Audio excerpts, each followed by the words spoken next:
Hello, Flosstube, take two. The last time I tried this, I pushed the start record button and the phone rings. One of my kids missed the bus at school. So that'll make for an exciting afternoon, but I think I'm down a kid for a couple hours. Um, and now I have totally lost my train of thought, and because I don't write notes, we'll just have to see how this goes. It is October 10th. I think it's only about a week since the last time I recorded a video, so I'm thinking that's impressive. That's like a record. I have shifted out into my dining area because once again, I choose a time when the house is empty, so I don't have any background noise and all that jazz to worry about. But I'm hoping this gives us some better light that's not moving all over the place. Clearly the glare off my glasses is gone. Well, depending on how I move my head, it comes back. Anyway, let me know. Does this work better? I'm filming on the laptop again. I don't think the focus was as crash hot as on the phone for the first video, but it's a bit easier to manipulate as I'm going. So I don't know. One day we'll get there. So what have I been doing? I have been, well, let's just jump right into it, shall we? I mostly been working on my Save the Stitches this week. So let's see, because I got room now. I can actually stand up. So I'm pretty pleased with how that progress is coming. I did end up, well, last week I was asking you guys about the one strand versus two in some of these blocks of the metallic. So this was one of those blocks. And it had two strands in it, and I decided, bugger it, I don't like it. Every time I look at it, I'm not gonna like it. So it's a pain in the butt to rip it out, but it's a bigger pain in the butt to look at it, be unhappy with it all the time. So I ripped it out, restitched it with one, and I did it with several blocks. This is another green one. The green metallic doesn't actually seem to show up that crash hot, particularly now that it's only one strand. It's harder to see. That wasn't one of the blocks that bothered me originally, but you know, as I fixed the worst ones that bothered me, then it's like, well, that one's not right either. Since I'm working on it, might as well tweak it. So I did that, and I probably did 3 or 4 blocks in the top two. That was all the metallic I had, but I've started now adding metallic farther down, which the camera is just doing a really lousy. There's metallic there. I don't have enough hands. There's metallic in that one. Then there's even, I got well out of whack, and there's some metallic down the bottom. I love that one, that big diamond with the blue. It's so awesome. Did some out of order. Because down here, this one, I like to do the, where there's a, can you even tell that some of those squares have metallic in them and some of them are just empty? So I wanted to do the metallic squares in there first and then go around with the back stitch, just because I think it looks neater that way. If you try and do the metallic after the back stitch, you kind of bugger up half your back stitch. It doesn't work very well. So there was that one, and there was another one very similar, a lot of little blocks. And I thought, well, if I do most of the back stitch, then go back and do the metallics, then finish up the back stitch, it's just a pain in the butt visiting it too many times. So I just did the metallic first and then did all the black work part of it. There's the other one. And so there's little metallic squares down the bottom there. This one's actually got more metallic back stitch through the top, I think. I haven't done that yet.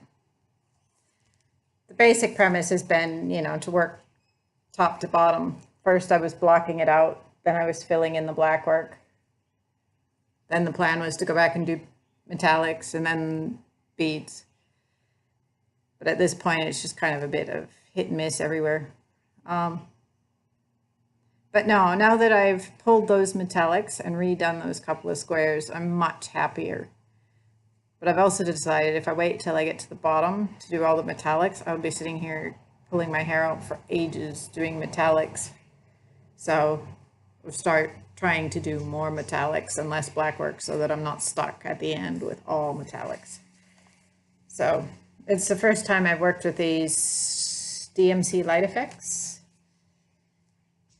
Like, I have yet to find a metallic that is not a pain in the butt. So in that way, maybe they're no worse than the blending filaments and the rest of it, but metallics are a pain in the butt. So when you have to do them twice, it's really a pain in the butt. The other major accomplishment I did during the week, I have like a whole finished project bag. I think I showed you last week. I bought material. And so this is my project bag that Save the Stitches now lives in. And look at this. How cool am I? My Eiffel Towers are right way up on both sides. That was a mind-blowing trying to figure out how that was going to turn out when I had things flipped inside out and upside down and sewing zippers in. And yeah, I got it right first crack. So I was pretty pleased. First time I've ever done a zipper. So I was pretty pleased with the way those come out. But I got a bit of a tip from somebody who sews a lot more than I do. And in this bag, like I followed, this is the Avery Claire tutorial. I'll link the tutorial in the description. I forgot to look it up. So I followed that exactly. And it said with these little flaps of fabric to sew them on. And then I interpreted it anyway as cut the zipper end flush with the scrap of fabric. But my friend pointed out that that leaves this kind of thick where the extra bit of zipper goes in past your seam. And so she said, cut that zipper shorter than that extra fabric so you haven't got quite as much zipper coming around the outside of the seam, making it bulky. So I'll try that next time because I didn't notice it before she said it, but now I definitely see where that doesn't quite lay as nicely as the rest of it. So yeah, I'll give everything a go once. So there was that one, which again, those super fancy upside right Eiffel Towers. How cool is that? And then the other one that I had bought the fabric for was this one. And which project did I end up putting in there? I don't even remember. That is a project you guys haven't seen yet. So I'll just save that one for a little bit.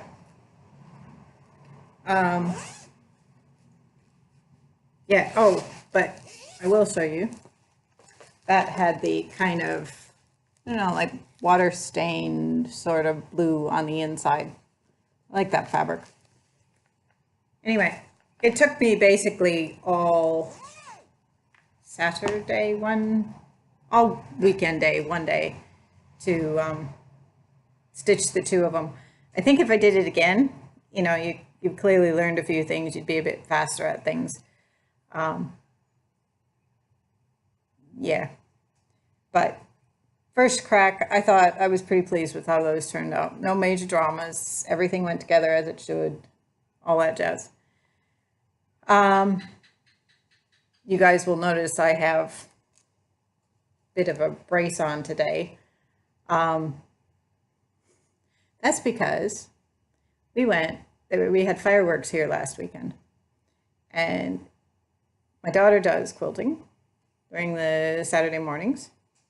And it was an all-day quilting, so we picked her up about 3.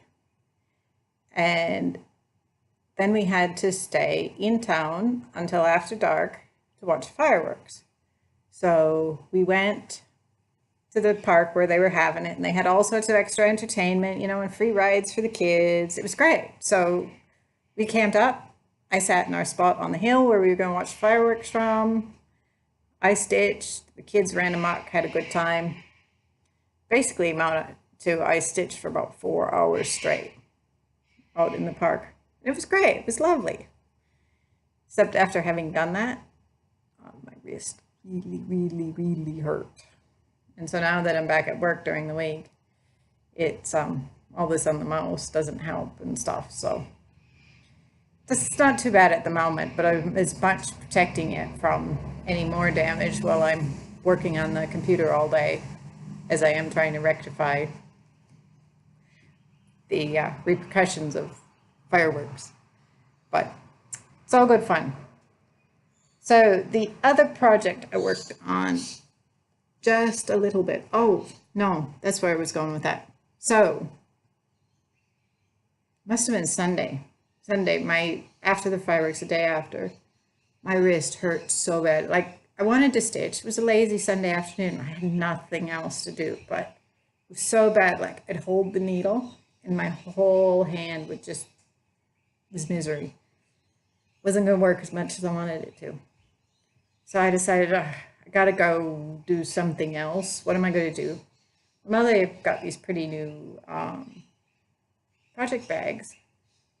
I'm thinking, I don't know what's in my project bag. And I've seen other people cut little tags out of, scrap paper and write what they have on it. Yeah, you could do that.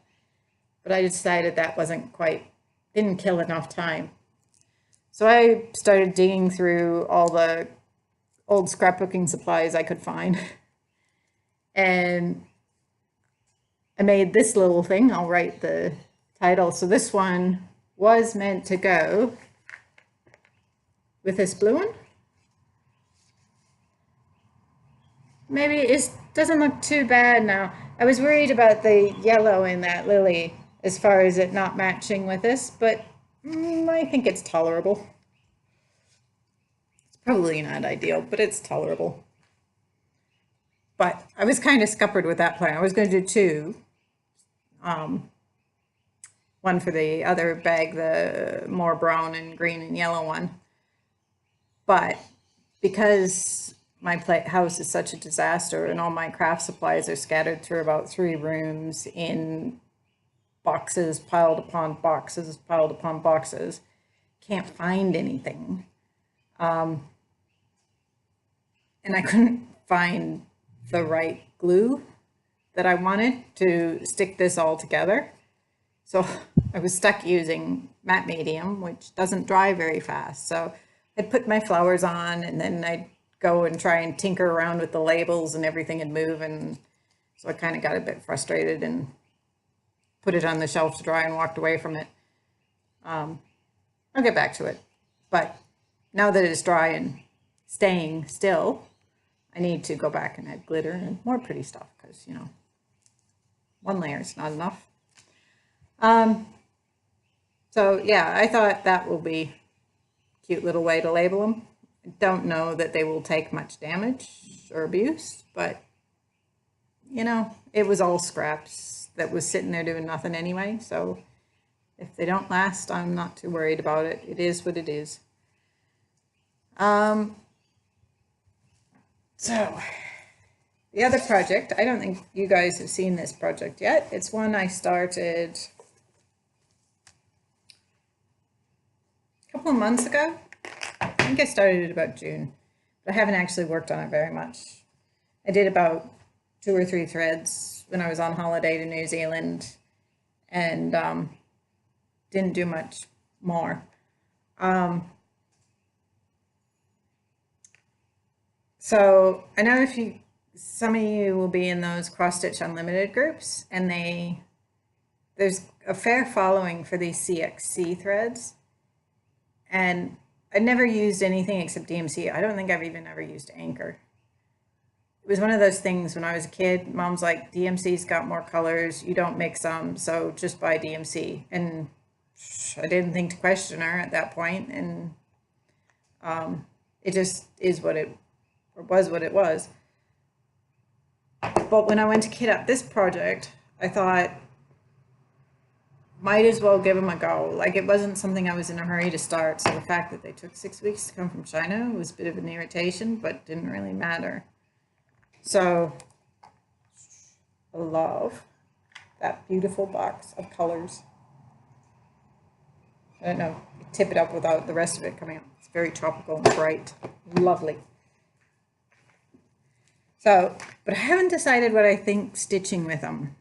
When I was working on it in New Zealand, I was really kind of, it felt very fragile when I was stitching it. And I don't know whether it's just something to get used to thing versus a real difference. I don't know. So at this point, I'm just reserving my judgment, and I will decide what I think as I go along, and maybe in some point in the future I'll try them again, maybe not. I don't know. It is tempting given the price difference with some of these big full coverage projects. I have a, I think it's Afromov, the bright, beautiful, rainy sort of city projects, and it's like 3 panels, and it's like 150 skeins. Well, you do the math on that to get it. CXC is a lot cheaper than DMC, but if it's going to drive me nuts every time I stitch, I'm not going to do it. And honestly, if I get Bee in the Bonnet to start it tomorrow, I'm not going to wait for it to come from China either. So this is going to be, and you can just start to see it forming, Ulysses butterfly. I'll try and see if I can find a photo of what it will look like finished. It's a digital PDF. Bright blue, shimmery butterflies that float around the wet tropics area, sitting on a bunch of leaves and green stuff. Basically, nice tropical. And I thought, you know, tropical craft room needs a tropical butterfly. We get a lot of the Ulysses around the area. So I think you can see the original chart didn't call for any metallics, but it's a Ulysses. They're shimmery. They're gorgeous. I'll try and find Ulysses itself as well. They're phenomenal butterflies, and you cannot have one. I think it's picking up the shimmer. I don't know. You cannot have a Ulysses without shimmer. So I'm adding blue Krynic all the way through all of the wings and stuff, and there's black Krynic in the body, because even the black, if you look at their wings and stuff, even the black shimmers. They're gorgeous. And it's quite nice, because when we lived here 10 years ago, you'd see a Ulysses maybe once every 6 months, once a year. Now we've seen so many in the last 2 years we've been back. Clearly, something's changed in the local environment that they're way more common. I don't know whether that's a good thing or not with the environment changing and all, but it's good from the point of view you get to see more Ulysses. We're actually dry tropics. We don't get a lot of heavy rainfall, well, except for our very short wet season. But we have a very distinct dry season. We can go 300 days without rain. And so the Ulysses tends to be more in the wet tropics, where they get the constant rain and the constant greenery, than it is in the dry tropics. So I like to visit the wet tropics, but inevitably anytime I go, it's raining. Go figure. So I go and visit, suck up the rain for a day or two, and then I come back to the dry tropics in the sunshine. It's a good compromise.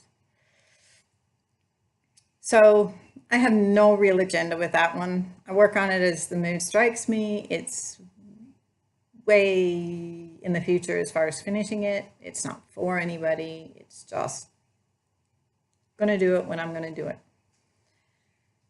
So the one last thing I have to show you is actually an older finish. And I have been watching Flosstube, go figure. And I watched a few of the videos. Priscilla and Chelsea, I think it is, the Real Housewives of Cross Stitch. And they have definitely a sort of a different stitching. They like different patterns than I do. But the finishes they do are freaking awesome. The way they finish them with the, backed on some fabric. And I think in the last episode, they had a Halloween piece mounted on some bits of fence posts, with all the decorations around it. And I'm looking at that going, that is brilliant. So I've decided I have a finish that's been floating around. I finished this about 2 years ago, but it's one of those that's waiting for my she shed to be finished, so I have somewhere to hang it.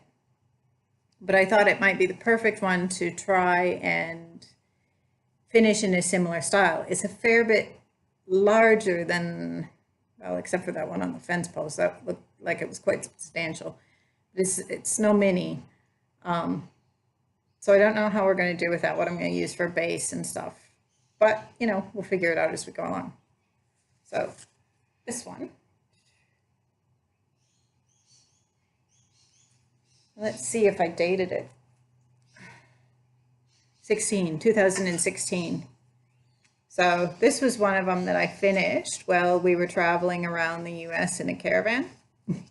So every one of those stitches was probably done in the car as we're moving from place to place. I remember I started it in California.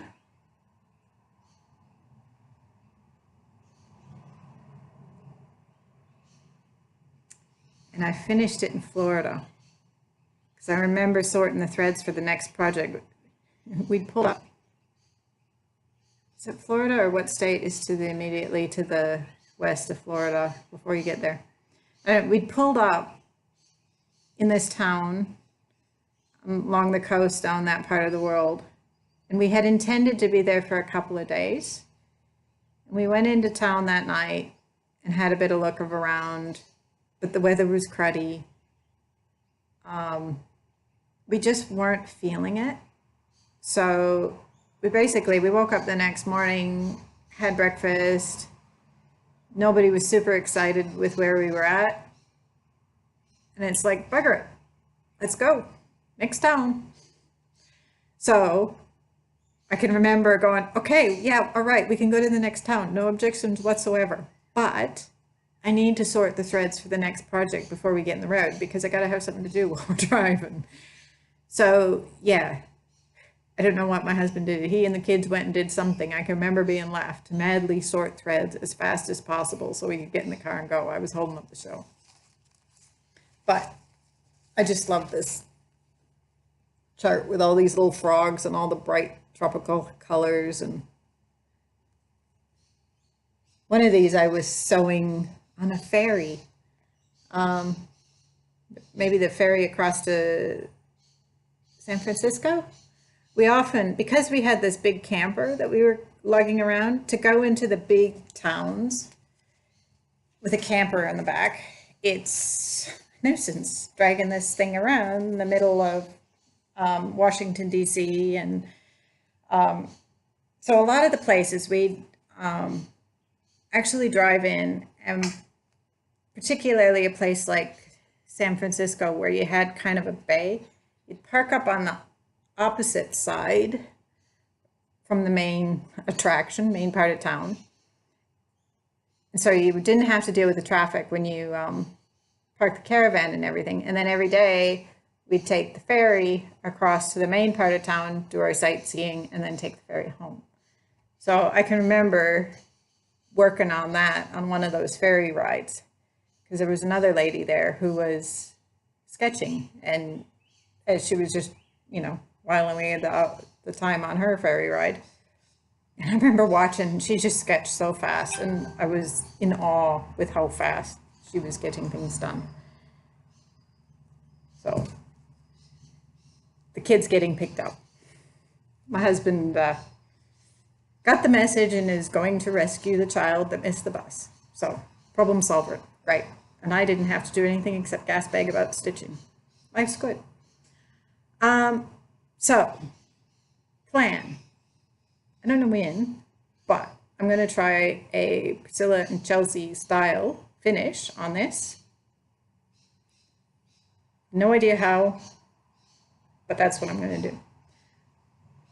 I have another one that I've finished as a pillow, and those are about the only two projects that I'll have that aren't like framed behind glass. I'm a bit concerned with that because we don't get any rain. When you don't get rain, it gets dusty. And so it doesn't matter what you do, there's dust through everything. And I'm a bit concerned about, you know, even if they're shut away in the guest bedroom where it very rarely gets accessed, there's still going to be dust. And so how to keep them clean and undamaged by the dust in the air, I don't know. But then again, it's just for me. If it doesn't last forever, it doesn't last forever. I think I can accept that. I put Scotchgard on the pillow. Don't know whether that was a wise thing or not. I've never Scotchgarded anything, but I figured it couldn't hurt. So we'll see. I need a guest bedroom to put the pillow in. One day I'll have to take pictures and insert of the she shed that we're building and all that sort of stuff, so you guys have a bit more of an idea what I'm yapping about. But basically my house is a construction yard because, let's see, can we even see if I turn this? Oh, look at all those pretty metal frames. That is my, that's my front porch.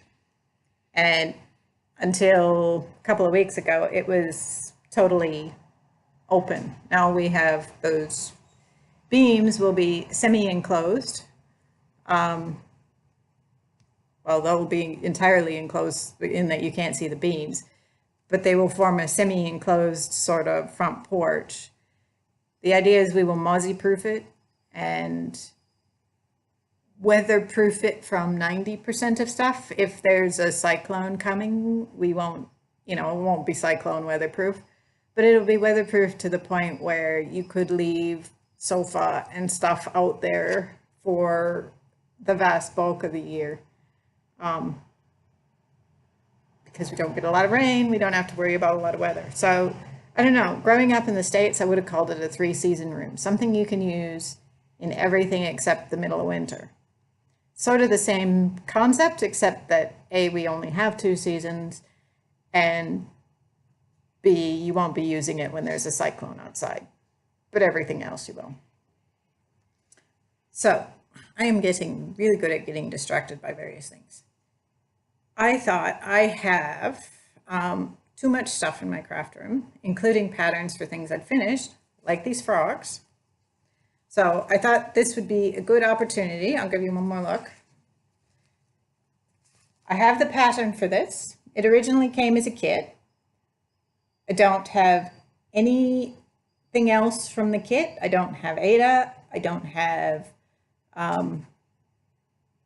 the color picture that goes along with it. I don't have anything except the black and white chart with the symbols and the DMC numbers to do it. But if anybody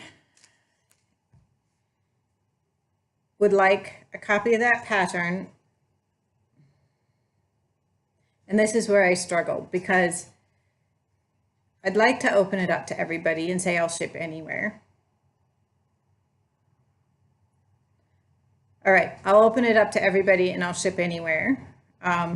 This once, but I'm always a bit hesitant about the postage from Australia, so it might not happen again.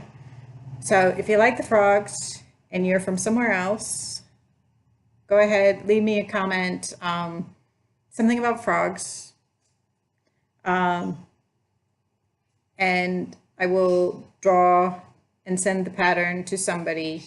I will draw it next time I record a video. That could be a week, that could be 3 weeks, I don't know. You have until I record the next video to put your comment in. So if you want the frogs, leave a comment, don't say giveaway. I don't know why everybody says that other than they don't want to give away the fact that there's a giveaway. I don't know. And I will send you the pattern with the, you can see the codes all appear to be DMC. So I don't know whether I used the kit threads when I did it, whether they were actually DMC versus something else. I couldn't tell you. In fact, the black that was provided in the kit was a royal pain in the butt. It kept breaking every time. All that back stitching I was doing, get 3 stitches in and break. It was a nuisance, so you don't want it anyway. I know people gripe about the DMC black, but I've never really had an issue with the DMC black, but that one I certainly did. Anyway, frogs, comment, I'll draw somebody, I'll post anywhere. And if postage is obnoxious from Australia, probably the future ones will just be in Australia. So bear that in mind if you see something else, because I do have a bunch of other things that really I need to clear out and whatnot, but we'll do them one at a time, kind of spread them out, all that jazz. I think that is the end of my pile. So it might be time for me to sign off, say good day, talk to you another day, and until next time, have a good one. Bye.